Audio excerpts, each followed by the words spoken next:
My name's Tracy Bode and my company is Zytec, and I'm a speech pathologist, and we mainly have speech pathologists on our team, so we deal with communication devices for people who don't have functional speech and the various access methods around that, and we deal Australia-wide with therapists and families and schools, people with acquired disabilities as well, like motor neurone disease, so a whole range of people, all ages, who might need this kind of equipment. From a speech pathology background means that we are mainly focusing on communication, I guess, and understanding how to apply the equipment and the pathways towards communication. And for Rett syndrome, girls with Rett syndrome, that's a really important aim for the majority of people. Yeah, we've had a number of girls come by to trial the equipment during the conference, and yeah, in most cases it's been really successful straight off. Some have been a bit tired or hungry and have come back later to have another go. So they've been able to do the early learning, the interactive learning, eye gaze activities, and some have had a look at the communication software as well.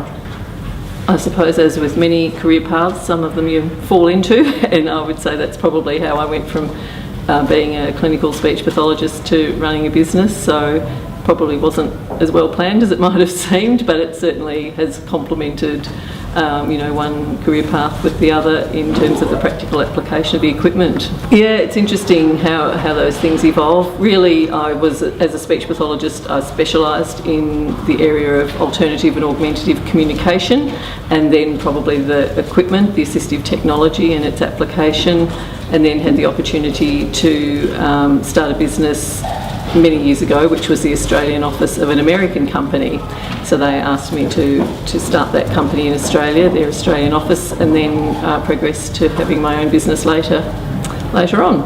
I suppose the technology that most appeals to the girls with Rett syndrome is the eye gaze technology, which we have as well. So this is a system that would be used for communication as your portable device, your device that you'd have with your communication displays on it. So I guess what it offers them is the alternative access. So we have this type of equipment which you can need the ability to take off your tag and press a button. So some can do that, and we have girls with Rett who may start off here, but if they prefer to use eye gaze, which is a real strength for many of them, then they can access the equipment and operate a communication device with their eyes. So that's really probably been the greatest advantage of matching the equipment with their skills.